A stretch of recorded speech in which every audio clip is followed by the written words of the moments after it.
Excellent. Okay. Thank you all for bearing with me during technical difficulties.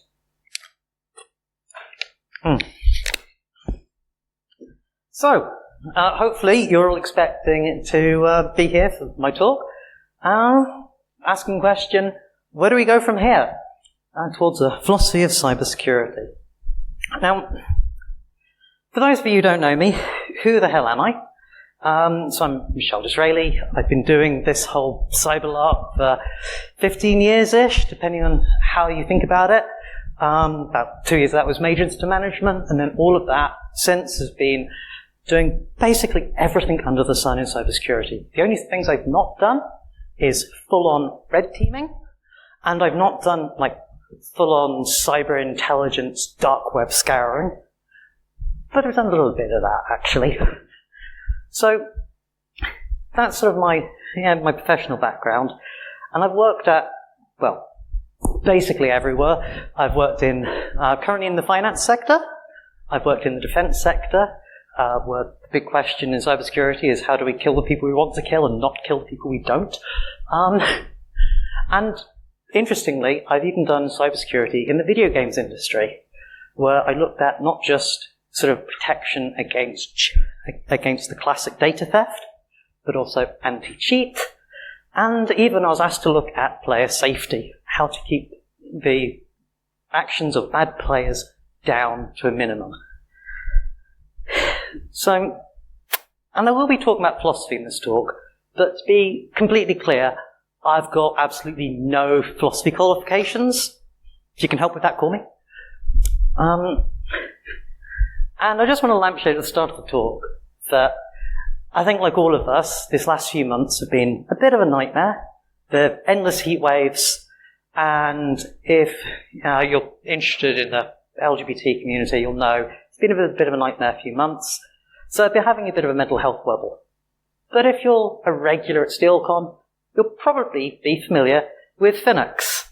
And well, you can't get Phoenix, homegrown is fine too. So this talk is going to be a bit Phoenixy, it's going to be rambly, it's going to be ill-prepared. But hopefully, unlike Phoenix's talks, you're going to come out of this with something actually useful and inspiring. Because everything I'm talking about, I've talked about now for, well, the entirety of my career. This is what I will rant about to anyone who stops and listens, and forms the basis of the work I do as a cybersecurity consultant. So, why am I really giving this talk? And why did I entitle it, where do we go from here? I'd like to start this exploration of the state of cybersecurity and possible philosophy by asking, what is the state of cyber in 2026? And what inspired me to give this talk? And really the core thing that inspired me to give this talk, more than anything, that turned my nascent ideas into I need to talk about this, was a post on LinkedIn where someone was talking about how, as a CISO, and every CISO they know, they keep a little black book. Because as a CISO, a Chief Security Officer, they keep raising risks with their organizations, pointing out why issues, potential dangers, and mitigation plans. And every time the organization comes back going, yeah, don't care, risk accepted. And they keep piling on this list of won't fix, risk accepted, we don't think this is a real problem, where's the profit in fixing this? And the truth is, it feels to many CISOs like they're not Chief Security Officer. What they really are is someone to sit there, look pretty, and when there's a breach, because it will happen, they become the Chief Scapegoat Officer. And that sucks. I don't know about any of you, but I want to feel like my life and my profession, my calling, has a meaning. So, really though, that isn't just a LinkedIn article. Because this is something I experience day to day there was a project I was supporting to build a simulation hosting environment to host simulations, digital twins. So it would have big system, cluster, and it would have connections out to the real-world environments that it is simulating. And now I was called in to do the cybersecurity consultancy on it. And I sat down with the project leads, and I went, okay, there's lots of possible things we could simulate. What simulations do you want to host? Everything! Was the response I got. And I went, okay, everything's not an answer. Do you want to simulate nuclear physics at a quantum scale? And they looked at it themselves and went, oh, we could. I went, you're aware that's what high-performance computing systems are used for? Giant things? And they went, oh, that's a bit expensive then, to build an entire supercomputer. Maybe we shouldn't do that simulation. And then I went, okay, well, what about simulating explosives going off? And they're like, that sounds a bit dangerous. Maybe we shouldn't do that. And then I went, okay, good, we're getting somewhere. So what about a digital twin of an operating room and the anesthetic equipment and a surgery robot? And they're like, oh, that's so cool. We could make so much money selling that. That'd be so exciting. And I was like, okay, so you want network connections to a live operating theatre? Like, yeah. With a patient on the table with a robot with knives in it. And they looked at each other and went, oh, maybe not. And I just feel like I'm the adult in the room here. I'm just here to do the cyber security. Why am I having to try and scope their project? And I think we've all got tales like this. So just to start, I want to offer everyone in the room a little bit of catharsis. So let's have some stories from the audience. Chatham House rules will apply here. Please don't share where the story is from. Don't share to other people stories you hear here with any specifics, but the learning points, obviously welcome. And no personal grievances. This is short examples of a cybersecurity professional challenge, not the shitty boss. So, does anyone want to share their stories?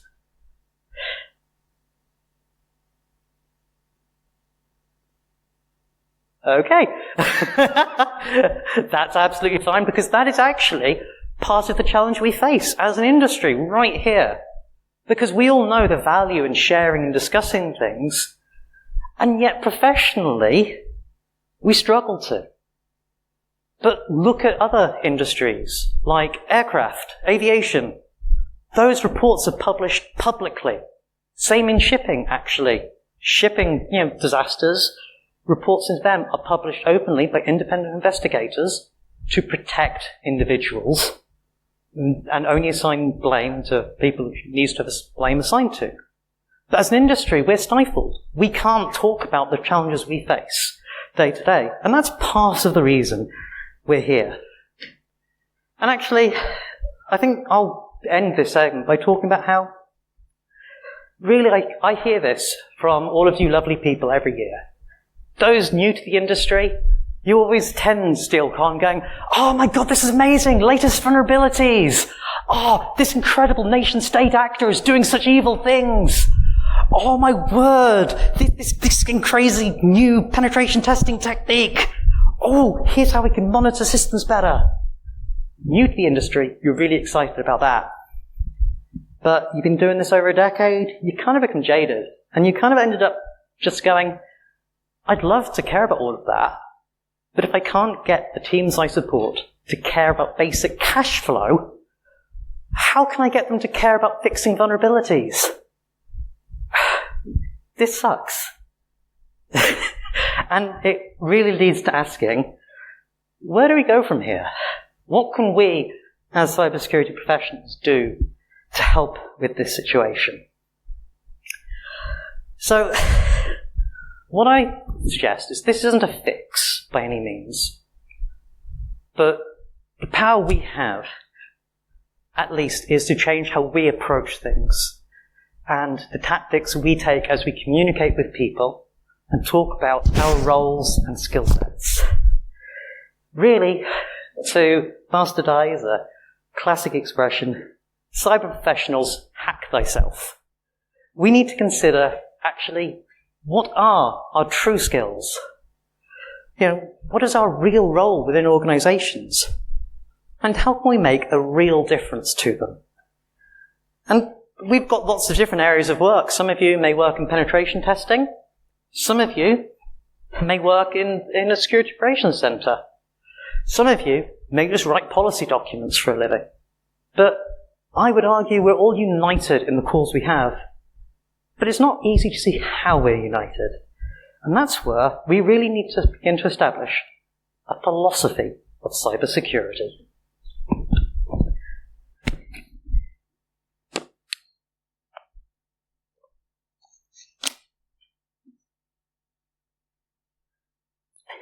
So let's start with a fun problem, audience question. I've got a laptop here. And the client says, I want to make it secure. No one else can access the data on the laptop. Make the data on this as safe as possible. Audience volunteer, someone give me a suggestion how you can secure the laptop. Yes. Okay, throw it in a volcano. So, laptop is now resting on top of the lava. Lava, I should note, actually quite a dense thing. Things don't sink into it. But it's resting on top of there, smouldering away. Someone else, what else can we do to make it more secure? Lovely person, black polo. Okay, now we coat the volcano in gasoline, set fire to it. Someone else. Okay, Lucy. Okay, and then we put someone, like, the eco-foil suit, goes in, hot glues around it, with a glue that can survive the burning gasoline and volcano. Someone else, make it more secure. Lovely person right at the top. Oh, yep, we're just coating the entire volcano in concrete. 6 miles deep, in fact. The thing is, that's kind of useless. I think we'll all agree. Yes, it's secure, but it's useless. And that leads on to, why do we do what we really do here in our line of work? Why do we get paid the big bucks? Because, I don't know about you, but I'm not paid the big bucks to go put a laptop in a volcano and coat it in concrete. Really, the reason we get any money at all is nothing to do with keeping things secure. It's all down to the fact that we work for organizations. Those organizations have risks that they will face as they try and achieve whatever it is they're trying to achieve. So our role really isn't to make things secure, as sad as that sounds. It's to help organizations face those risks in a manner that is manageable and ensures they can actually achieve that success. So, now we know why. How do we go about doing this? So, let's have some examples of what we do and how we do it. So, anyone give me an example of what we do? We've already mentioned some. So, threat modeling. Someone else? Endpoint security. Okay, 2 examples. Lots of various things. Let's just call them tasks. There are tasks we are trying to achieve as professionals. They're different types.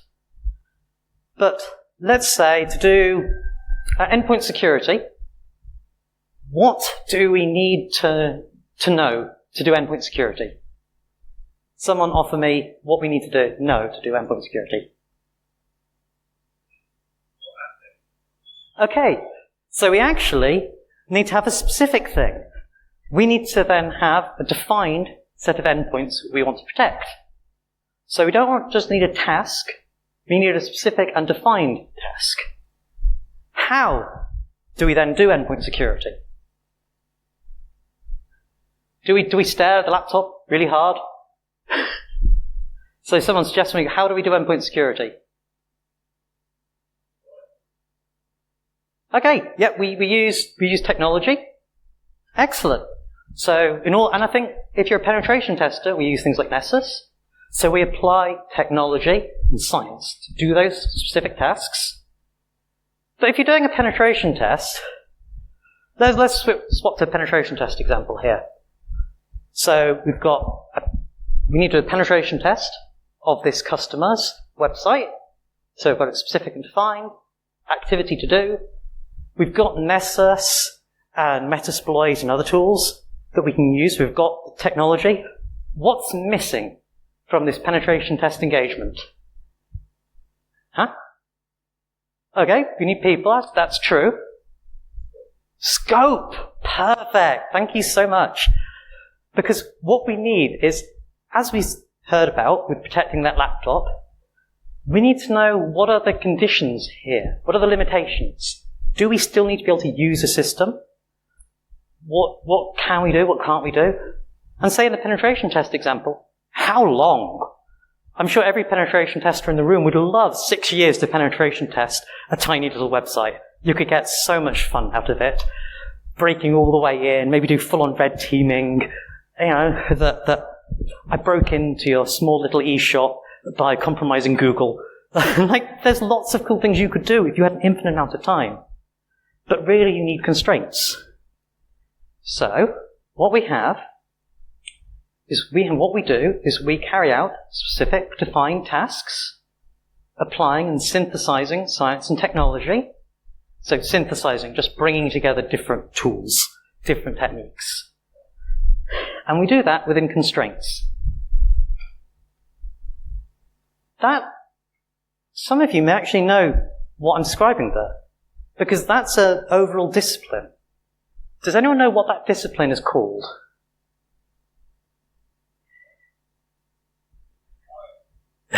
Well, that's a good guess, but we use science. We don't make new science in doing it. Exactly, engineering. This is actually, that was the textbook definition of engineering. So if you do any engineering course, this is the thing they'll tell you about the principle of what they do. But, okay, so I would actually argue then, the core of what we do as cybersecurity professionals is engineering. Because we need to have the specific task we're doing that's well defined. We need to have a goal that we're trying to achieve. We don't create new science and technology. We're not out there making new microprocessors, but we're using state-of-the-art things and the latest science. And we've got constraints, things we can and can't do, how long we have to do things, how much money we have.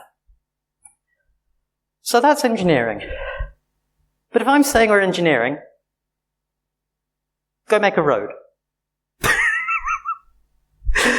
So clearly we need to get a bit more specific here. So how would anyone in this room describe how we do that then? How are we specific as an engineer, an engineering function? Huh? Okay, that's what function does, but as a cybersecurity, as an engineering thing, how would you then define the bit we care about in terms of engineering? It's tough to be put on the spot like this, so don't worry, because it took me a while as well to figure this out. And actually I was talking to a professor friend of mine about this talk, and he's an absolute genius, because he pointed me at a fantastic book, because it turns out I'm not the first person to have been thinking about this. Because security engineering is actually well defined already. Just most of us in this industry, we've not come into this from an academic background, or if we have, it's a cybersecurity course, not looking at the philosophy of cybersecurity. So, what we do is security engineering is about building reliable systems to remain dependable in the face of malice, error, or mischance. And that's not me being clever, that's me quoting from Ross Anderson's book, Security Engineering. The book is available online for free as PDFs, as well as being available to buy. I do recommend reading it, even just the first chapter blew my mind, because it began to suggest structured models by which we can think about the practice of cybersecurity. And this isn't me just waffling on about this. Because as my first anecdote said, the first thing I do when I engage in a project is actually go, yes, but what are you doing? That engineering principle of what is the specific and defined task is something I come to every single day at work, where I ask project teams, what are you trying to achieve? Define it. And then I ask them, okay, we've now worked out something you're trying to do. Then I ask them, what are the constraints? How long do I have to help you? How much money do I have to do? So this idea of specific and defined tasks, applying and synthesizing science and technology within constraints, it's not just waffle. I use this every day. And actually, as cybersecurity professionals, I would encourage you to as well. Whenever you do have a new engagement, apply that thinking, because it helps me all the time. And sometimes, yes, Ross Anderson's book is absolutely fantastic, and it does have concepts like this in it, about exploring the various modalities you can think about when doing security engineering. We don't need that every single day, but it is there. Go and read the book. I'm not going to go into depth on this part of this talk. So, we've talked about the fact cybersecurity is ultimately, at its heart, an engineering function.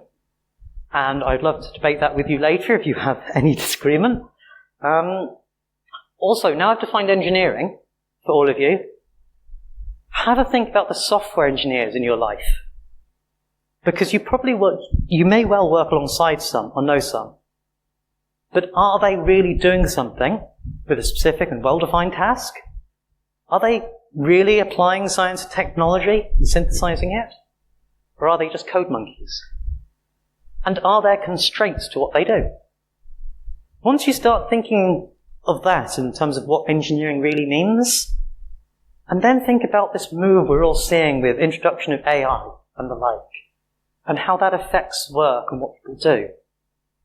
This is actually what the idea of the philosophy of our practice really is about, and can help you understand the challenges you're about to face if you're dealing with teams trying to take on AI tools and are not sure about sort of how to use them most effectively. So, question for the audience. Which of these is more important when you're doing cybersecurity? Is secure architecture and code the most important thing? Is vulnerability detection and penetration testing the most important thing that needs doing to maintain cybersecurity? What about user awareness training? Surely that's the most important thing. But no, I'm sure some of you are going to make a case of vulnerability management. And incident detection and response. I come from a SOC background. I love that. I think it's really undervalued. So, what do you lot think? It depends. Fantastic answer.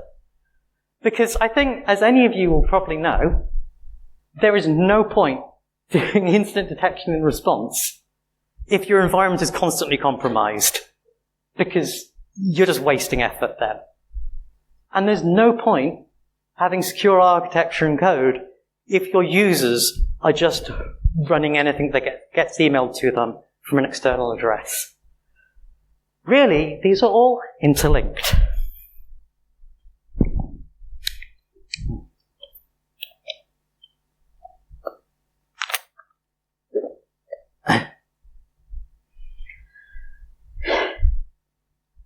So, another audience participation question. Why do we call what we do cybersecurity? Yeah, that's a brilliant answer. I mean, honestly, let's be honest, we all used to be information security experts, and then the marketers realized they can charge 10 times as much for calling it cybersecurity. But no, that actually isn't the entire reason why we call it cybersecurity. Does someone else want to suggest, don't answer first, the next possible reason we call it cybersecurity? It kind of relates to military stuff, certainly the cyber kill chain, but they in turn got the term from somewhere else. Cybernetics! Some people are already on fire. Well, first, before we go into that, let's take a step back, because we had cyberspace. Because at the dawn of the internet in the early mid-90s, we were all excited about the possibilities of cyberspace, of surfing the information superhighway. And cyberspace, in turn, yes, comes from cybernetics. Now, what image do you see in your mind when you think cybernetics? Robots! Yes. Terminator, big, machines moving around, bionic arms, tracks for legs. But that's actually not what cybernetics means. So cybernetics is a term that was coined in the 1940s by a number of research groups to refer to self-governing systems of both living and mechanical components. And there are a number of really great papers written on this. So cybernetics, and because it sounds cool and it involves living things and machine things, that's why we used it to refer to bionic arms. But cybernetics really refers to self-governing systems of living and mechanical parts. But in turn, those authors didn't pluck that name from nowhere.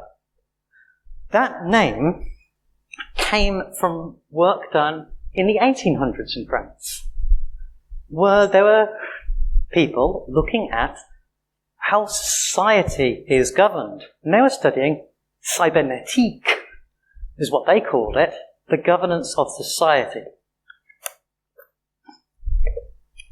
And in turn, these academics didn't pluck this name from nowhere.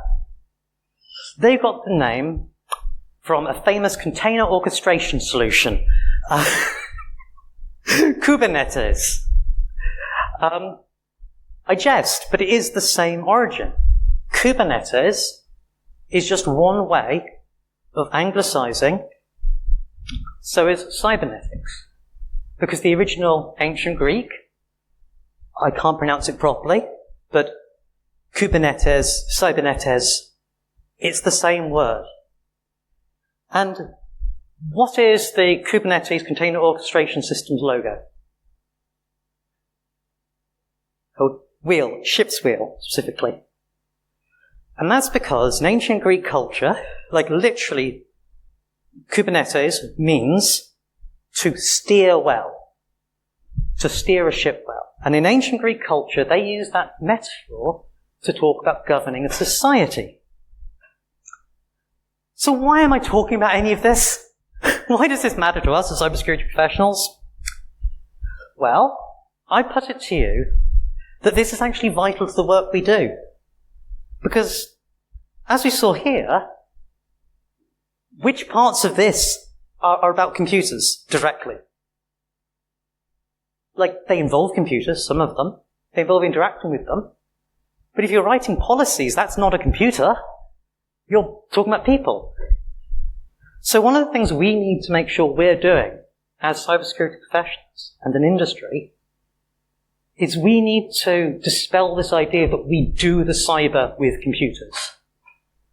Because if you look at the origin of why we call cybersecurity, the reason we do that is because of systems. We study complex interacting systems.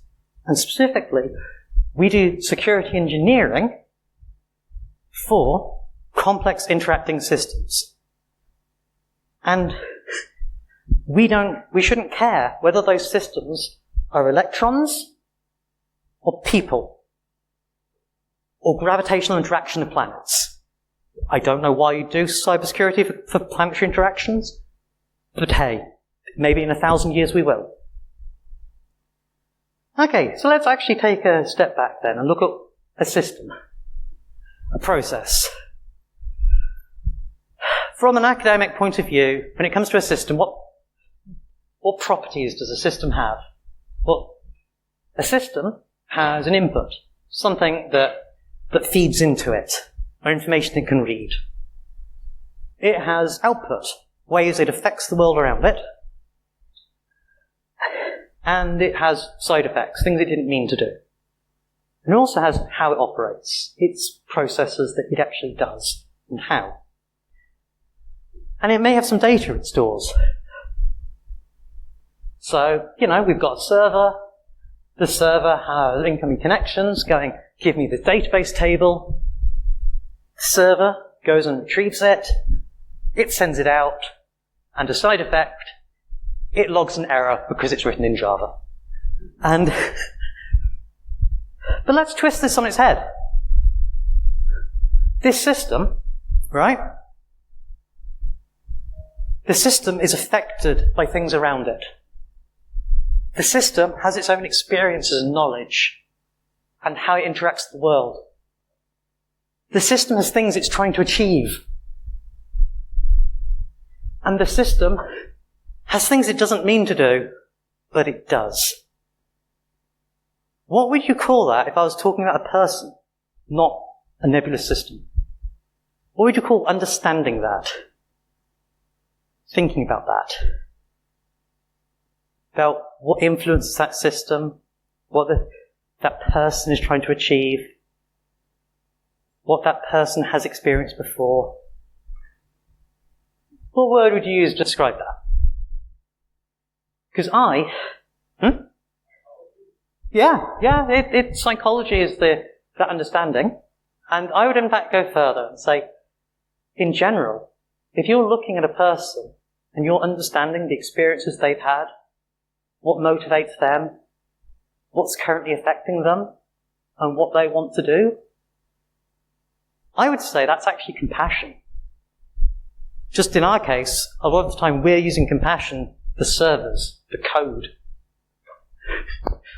for digital banking systems. I don't think there's any difference, really, between a biological thing and an electronic thing. We're all just machines in our own way.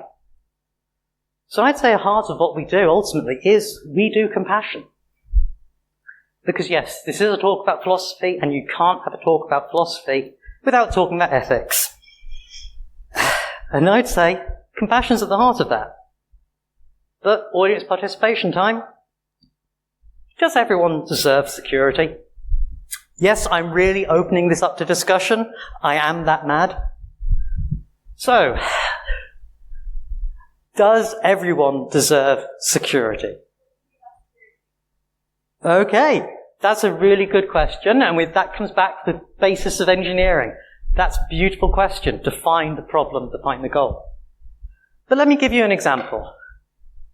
Does somebody, an organization maybe, that cuts up dogs deserve security? Okay, yeah. Yep, that is exactly the right question, because they could be. Oh, go on.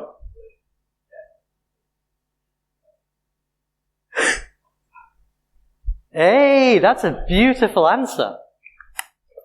Because yes, I think, as we've seen, at the heart of cybersecurity engineering is compassion for systems, understanding what they're trying to achieve, what affects them, and what the experiences they've been through.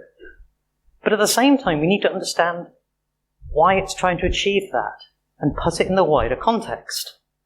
So I would actually say a core concept of our line of work is actually dispassionate compassion, in that we need to both have compassion for something we're examining and trying to understand, but not be unduly emotionally influenced by it, and try and understand things. So for the example about cutting up dogs, medical research, it's very distasteful, and even medical researchers themselves who have to do it don't like doing it, but only through things like that can we figure out how drugs work, how bodies work, new surgical procedures. It's all a balance of things. And a question to think about is really, as a cybersecurity professional, do we need a Cybercratic oath? Because if you look at the medical profession, there's the classic Hippocratic oath, It's not actually what we use these days. There's variations on that. The expression isn't do no harm, it's do least harm, because you can't tell a surgeon to do no harm. But in the work we do, where should we draw the line? That's something we should be thinking about. And how do we interact with things? And this isn't a nebulous question, because a perfect example is a former client of mine, a major service industry company. They were worried about hacktivists. It wasn't animal research, like I was talking about earlier, but if it was, what advice would you have to the biomedical research company that was worried about attacks from hacktivists for the research they were doing on animals? What is the advice you really wish you could give if you're worried about hacktivists? Yeah? Okay, that's a beautiful, actual, professional answer. The real answer to give, if you're worried about hacktivists, ultimately, though, is, have you tried not? We all wish we could say that. And actually, in some respects, that is the right answer. When I worked in the video games industry, the game designers were really worried about toxic player behavior. I looked at the game design, and I turned around to them and went, have you tried not designing toxic player behavior? Because unfortunately, that was actually the only real answer. So this isn't me just waffling in random though. Because, well, what's the best movie of all time? You know, we're at a HackerCon. There is an obvious answer. Huh? Terminator 2. Actually, that's a very good answer. My mum would agree. But I think a lot of... Huh? Exactly, thank you. Like Hackers, 1995. Who has not seen Hackers? Clearly, we need to have a film night at some point. But if you have seen the film, what you'll probably remember is that film. So it was mid-90s, and it feels very mid-90s, and it has this weird mix of serious anti-corporation messages, environmentalism, you know, that don't let companies destroy our rights. But at the same time, it's really psychedelic. It's got like cyber fly-throughs of mainframes, and it's got rave music. And it's this really weird, eclectic mix of serious stuff about anti-corporation and finance and how businesses are abusing data. But also at the same time, this amazing, wacky world of incredible, sort of diverse people that are incredibly genderqueer and wacky and doing whatever they like and living their best lives. And that's really weird, and a lot of people who see the film don't know why that is. And so what's really interesting is you go and listen to the director talk. This isn't an accident. This isn't the director just forgetting to make consistency in the film. This was actually embodying East Coast versus West Coast USA hacker culture. Because in the 80s and 90s, as any old crusties in the room will know, there was very much a divide in hacker culture in the US. The East Coast, with New York, Manhattan, land of big bankers, yuppies, that was the land of using data to exploit people. And East Coast hackers in the US, their main concern was bringing down corporations, stopping the man treading on the little people. But over in the West Coast of the US, they were still living in the 60s. They were still wanting to put little tabs of LSD under their tongue. And what they wanted is they wanted the possibilities that the digital age will bring in. They wanted to surf through cyberspace and experience wonders like nothing before. So that sort of ethical dilemma, that sort of background, has been with our line of work, our profession's whole way, and is part of who we are. And it's important to understand things. So what's the deal with AI? this is actually going somewhere. Because really, AI, as a technology, it's just a tool. A large language model is just a hammer. And yes, that does mean people try and use that hammer to do things it really, really shouldn't. But it is just a tool. And it has amazing possibilities and things it can achieve, dynamic nature. But it also has risks and issues. It relies on having the right data set to be trained with. And it is a stochastic, probabilistic system that may not work the way you want it to. But it's just a tool like any other. And then we have humanity. The people actually boots on the ground, you and me, normal people, with our hopes and dreams. Our desire to be able to finally write that novel or, write that code you've been wanting to write. Maybe you know your day job is just as a code monkey and you're not really a software engineer. Segues back to earlier. And so using these tools to do your work is great because it makes your life easier. But it is meaning risking your livelihood. And where is the soul in a hammer? A hammer doesn't have a soul. Art comes from a human, and the work humans do, and our hopes and dreams. And this is the dichotomy here that we see.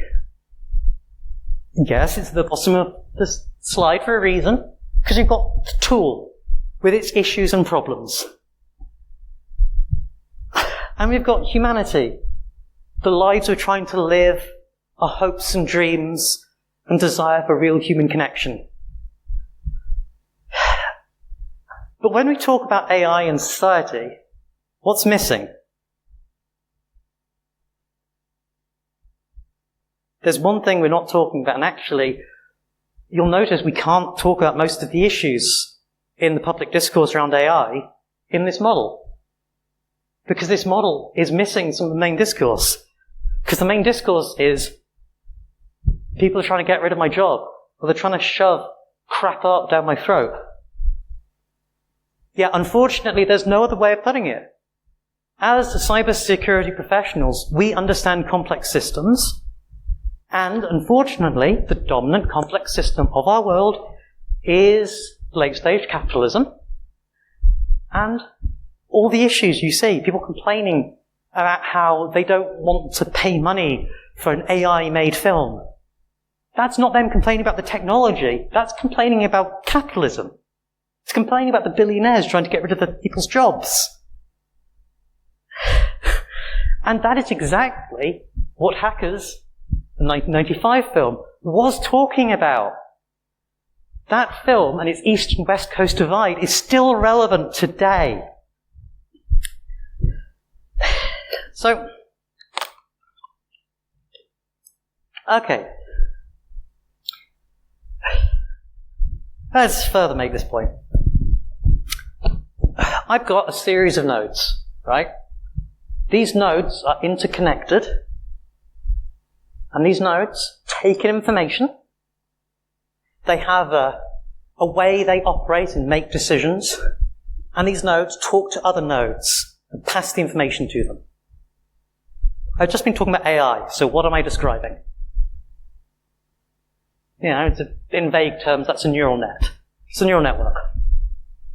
But what else could I be describing?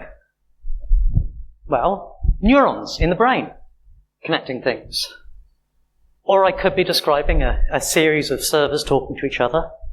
Come hear me rant later about how meta-agentic is absolutely fantastic because it lets you get rid of AI. But also, individual nodes, taking information, making decisions, affecting other nodes. Well, if that node is a person, we have a corporation. Like a business is filled, just like a neural network, with layers of processing nodes that influence each other.